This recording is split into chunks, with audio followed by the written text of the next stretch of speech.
Olá, Boff, como está você? Tudo bem? Bom dia, Mauro. É muito cedo para trabalhar assim, mas você está sempre atento, acompanhando o curso do mundo, É isso de aí. forma crítica e, ao mesmo tempo, alegre, esperançosa. Mas a gente tem, né, Boff, eu lá quando vivi os 2 anos no mosteiro, eu acordava já mesmo às 4 da manhã para rezar as primas, né, para rezar a É, liturgia das horas logo cedo. Você no convento, a mesma coisa, né? levantava às 4h30 e eu quase decidi abandonar o convento porque não aguentava levantar às 4h30 todo dia para rezar a, a, a Laudes, prima, terça, sexta e noa. É isso aí. A Dante está aqui saudando a sua chegada, o Macedo também. Viva Leonardo Boff, toda admiração, carinho e respeito o Brasil todo, exceto a extrema-direita, os fundamentalistas, todo mundo admira Leonardo Boff. Boff, e essa história, quando te convidei na semana passada, não tinha ainda Milton Ribeiro preso, não tinha o escândalo do MEC, mas com certeza você acompanhou todo o noticiário ontem. Muito, muito. Acabou a narrativa anticorrupção do governo, né? Eu acho que é uma fase de inversão da rota, porque não dá para esconder tanta corrupção que vem diretamente de cima, a mando do próprio presidente, está gravado, ele não pode negar isso, então envolve o próprio presidente. Isso esvazia totalmente o discurso dele de anticorrupção. Pelo contrário, aí se mostra que é um poço de corrupção. Mesmo ele como pessoa, como figura, é o que mais mostra o que é ter um coração corrupto, porque esse é o sentido originário da palavra, corruptus, coração corrompido, rompido. Já Santo Agostinho dizia isso, que corrupção é isso, é a pessoa que tem o coração rompido e, por isso, o coração que perdeu suas capacidades de sentimento e aí se entrega ao mal. E eu acho que nós assistimos isso diretamente e de forma infeliz naquele que desgoverna esse nosso país. Sim, é verdade. Nós vamos falar sobre isso com o deputado Rogério Correia daqui a pouco, conhecer os bastidores e como é que isso está explodindo no poder em Brasília, mas esse olhar de Frei Leonardo Boff é muito, muito importante. Eu faço questão, sabe, Boff, sempre de te chamar de Frei Leonardo Boff. Você não tá mais na ordem franciscana, mas é nosso irmão, Frei, irmão Leonardo Boff, né? Um grande irmão do país. Nessa altura, mais um grande pai, né, do país, mas um grande irmão nosso. Antes de entrar no tema da Amazônia, eu tenho uma questão para te falar. Acho que é uma convergência esses temas todos estarem na mesa na sua vinda aqui, que é o nosso Renato Freitas. Eu sei que você conhece o Renato Freitas, inclusive participou de programas com eles. Ele é uma joia rara, né? Jovem, não tem nem 40 anos de idade. A cassação dele é uma cassação uma cassação racista, claramente racista, né?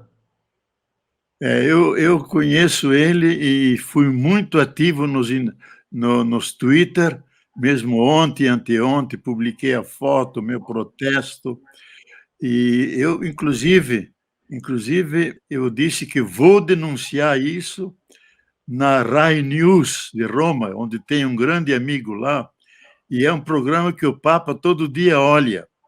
E eu quero mandar hoje fazer isso, mandar foto dele, fazer a denúncia que vá pelo mundo inteiro, porque o que fazem com ele é um racismo explícito, covarde, porque a manifestação dele era extremamente justa contra os crimes contra os negros, o Moise e outros, e foi feito não dentro de uma igreja, atrapalhando uma missa, pelo contrário, numa igreja que pertencia, que foi construída pelos negros escravos, a igreja do Rosário de São Benedito, coisa deles.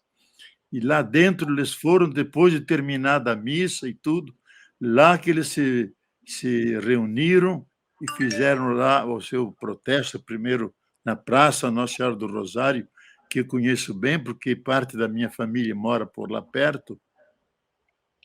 Então, eu considero isso uma vergonha, primeiro para a Câmara, depois para o Estado e agora para o Brasil. Mas isso tem que ir para o mundo, porque essa questão de racismo contra os negros, se vê nos Estados Unidos e agora no Brasil, eles são vítimas não só de desprezo covarde, mas eles são assassinados, mortos, especialmente nas favelas. É isso mesmo. É importante ter clareza o seguinte: não tinha missa nenhuma quando o Renato entrou na igreja. Não tinha missa nenhuma. Não estava tendo nenhum culto, nenhuma celebração religiosa, primeiro.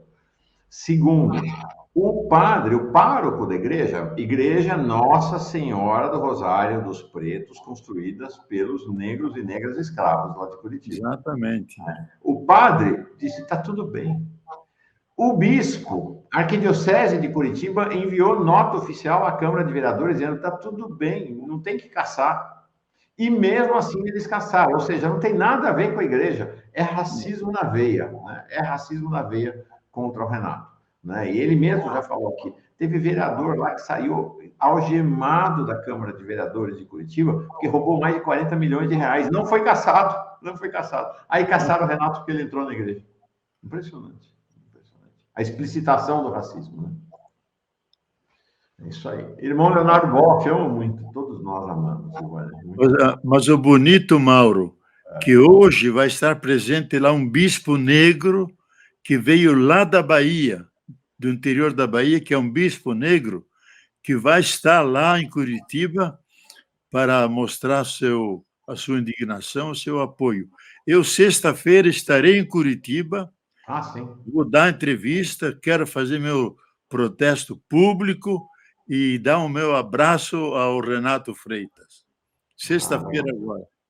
Vamos ver, ele ficou de vir aqui hoje por volta de 8 horas, 8 e pouquinho da manhã. Vamos ver se ele vai ter forças. Ele estava bem, falei com ele ontem, viu, Leonardo? Ele estava bem, né? Achei que ele estava consciente do lugar que ocupa e por que ele foi caçado. Então, eu falei: você vai voltar? Ele falou: não, eu vou voltar mesmo, vou voltar. Né? Nós contamos com isso, contamos com a volta de Renato, que nunca foi, né? Ele está, vai voltar para a Câmara, vai voltar a ser deputado, e esse processo vai ser derrubado no Poder Judiciário. Talvez demore, mas vai ser derrubado no Poder Judiciário. Os advogados dele entram nos próximos dias com mandado de segurança para obter uma liminar que derrube a decisão da Câmara, porque neste momento o Renato já está cassado, já não é mais considerado vereador lá pela Câmara de Curitiba. Se a liminar for concedida, ele volta a ser vereador.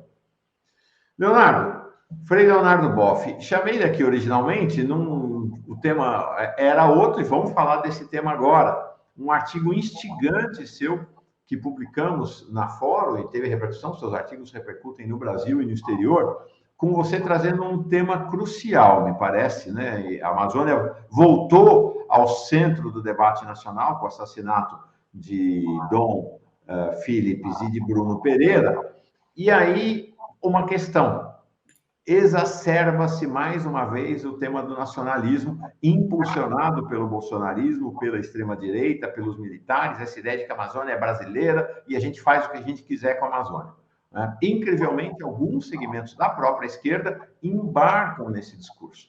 Né? E esse discurso é um discurso de a Amazônia é brasileira para a gente destruí-la, para a gente fazer com ela o que a gente quiser. Né? É isso. Quando o Bolsonaro foi lá encontrar com o Putin, e o Putin dizia que apoiava o governo brasileiro na questão da Amazônia, ele apoia o quê? Apoia o Bolsonaro e os mineradores e os fazendeiros destruindo a floresta. Você trouxe uma posição corajosa. A Amazônia não é só do Brasil, é um bem comum de toda a Terra e de toda a humanidade. Queria te ouvir sobre esse assunto. Eu creio que nós devemos incorporar aquilo que é já consciência comum entre os ecologistas, que a Terra e a humanidade formam uma grande unidade. E quem mostra isso muito claro foram os astronautas que lá da Lua, das suas naves espaciais, deram testemunho que daqui de cima não há diferença entre Terra e humanidade. Eu até tenho o livro The Overview Effect, que reúne todos os testemunhos de astronautas americanos, russos, europeus, de como eles viram a Terra e a humanidade de fora da Terra. E aí um deles disse que o sentido primeiro das viagens espaciais foi descobrirmos aquilo que nós nunca tínhamos descoberto antes. Descobrimos povos, descobrimos terras, descobrimos novos seres, novos micro-organismos. Nunca tínhamos descoberto a Terra. Foi preciso sair da Terra, ver de fora a Terra e daí dizer, aí está a nossa pátria, a Terra. E aí a Terra ganhou uma centralidade, especialmente agora, em que estamos sob grandes ameaças do aquecimento global, e especialmente o fato de o vírus ter mostrado que os limites das nações são obsoletos. Ele não respeitou os limites das nações. Ele afetou o planeta inteiro. Então, nós devemos pensar a Amazônia dentro da nova consciência da humanidade, que é a nova fase, que é a fase planetária da humanidade, onde todos os povos estão voltando do exílio, todos saímos da África. Por isso, de certa forma, somos todos africanos, porque o ser humano apareceu primeiro e rompeu primeiro na África. De lá se espalharam pelo mundo e agora estão voltando. Estão encontrando um único lugar onde todos estão cabendo, que é o planeta Terra. Então, a gente vê que não há mais divisões, há o planeta Terra.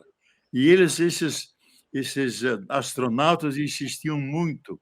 Acabaram-se as soberanias nacionais para termos uma única casa comum, não temos outra, que é o planeta Terra. E nós temos o direito, como filhos e filhas da Terra, andar por toda ela. Não precisaríamos passaporte nenhum, porque nós somos habitantes dessa casa comum. E podemos ir e vir, e ainda diz mais, repetindo a frase do grande filósofo Immanuel Kant, que em 1795 escreveu o livro Para uma Paz Perpétua e foi o primeiro a pensar numa velha república, numa república mundial, dizendo que o ser humano deve sentir-se habitante de um único planeta com o dever de ser acolhido por todos e com o direito de ser acolhidos por todos. Então, eu acho que isso tem que ser aplicado à Amazônia. A Amazônia, o Papa diz isso no Sínodo Querida Amazônia, ele diz que o futuro da humanidade, estou citando, o futuro da humanidade da Terra está vinculado ao futuro da Amazônia. Então, eu ouvi isso do Stiglitz, lá na ONU, quando estive dando alguma certa assessoria na ONU, ele deu uma palestra lá na ONU, dizendo qual é o tipo de mundo que nós queremos depois dessa grande crise de 2008. Diz, a primeira coisa que nós temos que pensar que temos um único planeta.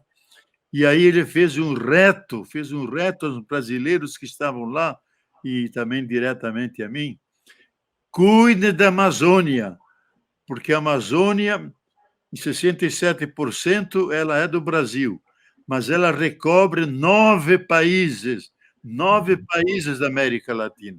O futuro da humanidade, o sequestro do dióxido de carbono, a geração do oxigênio que nós precisamos, a abundância de água que vocês têm, importante para a humanidade, a biodiversidade está tudo lá em vocês. Então, o futuro da humanidade depende de como vocês tratarem a Amazônia. Ela não é do Brasil, não é da Colômbia, não é do Peru. Ela é um bem comum da humanidade. E, por isso, nós precisamos cuidar dela.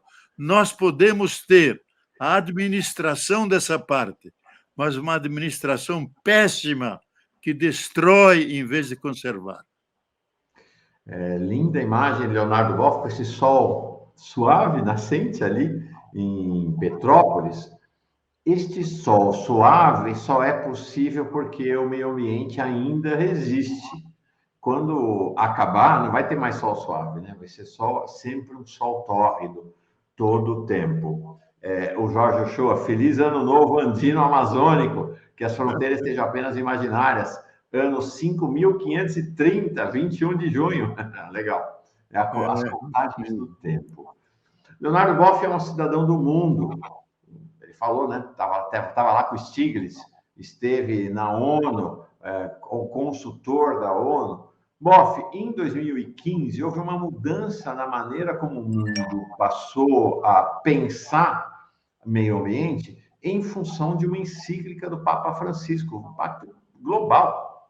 Comunistas, socialistas, gente de todos os pensamentos reconheceram que aquela encíclica Laudato Si, sobre o meio ambiente, mudou a concepção da humanidade de defesa do meio ambiente. E no início dessa encíclica, o Papa fala que a Terra é um pobre e sofre como todos os pobres que ela mesma abriga.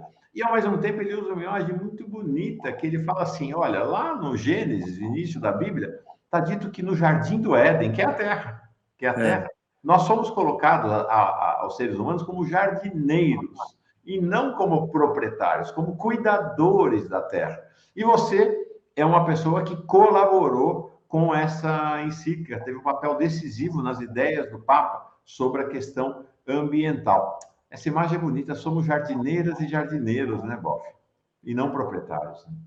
Né? Eu acho que o Papa, como disse Edgar Morin, Jesse Sachs, disse que com essa encíclica, o Papa se coloca na ponta da discussão ecológica mundial, porque ele não faz uma ecologia verde, faz uma ecologia integral, que engloba o ambiente, engloba a política, engloba a economia, engloba a cultura, a vida cotidiana e a dimensão espiritual. Então, a ecologia não é uma técnica de como trabalhar os bens da natureza. É uma nova visão, um novo olhar sobre a Terra, vendo que ela é mãe Terra. E eu tive a honra, junto com Evo Morales, no dia 22 de abril de 2009, apresentar isso na ONU, porque durante muito tempo havia um projeto na ONU de transformar o dia 22 de abril, que é o dia da Terra, transformar no dia da Mãe Terra. Todo mundo rejeitava isso, dizendo isso é coisa de índios, é coisa de mitologia, mas os eventos extremos, os furacões, tsunamis e outras coisas que aconteceram na natureza levaram a discutir o tema. Então, na última sessão, que era a sessão de votação, falou Evo Morales e falou de um discurso dos mais impressionantes que eu escutei na minha vida, porque ele começa dizendo: senhoras e senhores, venho de joelhos, representando os povos humildes da terra. Venho pedir a vocês, não continuem a maltratar e a sangrar a única mãe que temos, que é a Mãe Terra, porque ela tem direitos como um ser vivo, e aí ele faz o elenco dos direitos. Depois coube a mim fazer o discurso mais científico, onde eu tentei da melhor forma possível e fui aplaudido quando eu disse: se falamos terra como solo, Nós podemos cavar, podemos plantar, podemos comprar, podemos vender, podemos fazer o que queremos. Agora, se eu digo mãe terra, mãe a gente cuida, a gente ama, a gente venera. Isso que atribuímos às nossas mães, devemos atribuir à mãe terra, guardá-la, cuidá-la. E aí todos aplaudiram, houve a votação, foi 192 votos. Todos os representantes dos povos aplaudiram, e a partir daquele dia, o dia 22 de abril, não é mais só o dia da terra, é o dia da mãe terra. E nós, como filhos e filhas queridos da mãe terra, mas que não cuidam dela, em vez de ser o anjo bom, se transformaram no Satã da terra, que continuamente a devastam, e agora nós sentimos isso especificamente na Amazônia, que só no mês passado 1.000 quilômetros quadrados foram devastados, foram derrubados na Amazônia. Então, a humanidade inteira está olhando para lá. E nesse exato momento, nesses dias, está cheio de jornalistas vindos do mundo inteiro, lá no Vale do Javari, para cobrir a região onde ocorreu aquele assassinato terrível do jornalista Dom e do nosso grande indigenista Bruno Pereira. Então, a humanidade está de olho, e eu creio que ela deve ser internacionalizada, tirada das mãos do Brasil e de outros países, e dizer: isso pertence à humanidade, e criar um organismo múltiplo de países, de cientistas, de homens, de mulheres, e especialmente de indígenas, porque eles sabem cuidar das florestas, e que eles possam administrar, cuidar, em benefício de toda a humanidade. Como disse o nosso grande especialista, Antônio Nobre, já derrubamos 20% da floresta. Estamos chegando a um ponto de inflexão. Se ela começar a se degradar, nós vamos ter não mais uma floresta em pé, uma grande savana que atingirá todo o sul do Brasil até o norte da Argentina. Isso vai transformar todos os climas do planeta e vai dar grandes desastres biológicos das safras, da alimentação humana, um calor de 40, 50 graus, porque ela exatamente refresca os climas, sequestra o carbono, é um grande poço onde ela coloca o carbono lá dentro e nos devolve oxigênio para a gente respirar. Se tudo isso se perder, grande parte da humanidade também se perderá junto. Você traz uma questão importante, Frei Leonardo Boff, me parece que é a Amazônia tem valor para a humanidade enquanto Amazônia, enquanto floresta. Existe essa ideia, me parece, lá perdida no século XIX, século XX, da extrema-direita, dos militares, de parte da esquerda, de desenvolvimento, é uma ideia que não tem mais qualquer relação com o presente e futuro da humanidade. É interessante que o Papa, na sua encíclica, que você citou, Como Cuidar da Casa Comum, Laudato Si, no número 106, ele diz uma palavra dura, diz: é mentira supor que a Terra tem recursos ilimitados e que isso permite um projeto de crescimento ilimitado. A Terra é pequena, já velha, tem recursos limitados e que não permite um projeto de crescimento e desenvolvimento ilimitado. Por isso, nós estamos indo ao encontro daquilo que a gente chama sobrecarga da Terra. Isto é, nas reservas que ela tem de bens e serviços fundamentais para a vida, estão se esgotando. E no dia 27 de agosto do ano passado, a ONU publicou o documento. Cada 2 anos ela publica aquilo que se chama de Earth Overshoot, o dia da sobrecarga da Terra, onde dão os elementos que são fundamentais para a vida, quantos temos e quantos nós não temos. Já praticamente se esgotaram. Nós precisamos de 1,5 terra para manter o nível de consumo que existe na humanidade. Então, a Terra já não aguenta. E ela, como é um ser vivo, é Gaia, é Mãe Terra, ela responde mandando vírus, mandando ebola, mandando coronavírus, mandando aquecimento global, tufões e outros eventos extremos. É a maneira como um organismo vivo reage às agressões que vêm da humanidade. Por isso, nós temos que cuidar dela. Caso contrário, nós não teremos futuro. Isso aí, profeta não é aquele que prevê o futuro, é aquele que adverte o presente para o que poderá ocorrer no futuro. Linda imagem de Leonardo Boff, de Frei Leonardo Boff, com esse sol no seu rosto, aí de Petrópolis.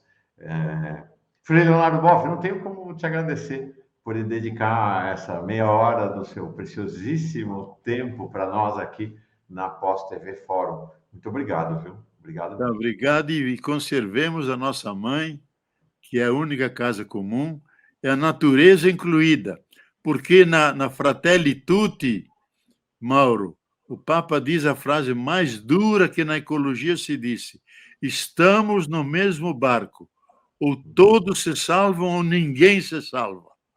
Então, é uma advertência grave, e nós queremos ser dignos de poder habitar esse planeta, que é a nossa mãe, e vamos cuidar e amar e conviver juntos em paz, junto com os demais irmãos e irmãs da natureza.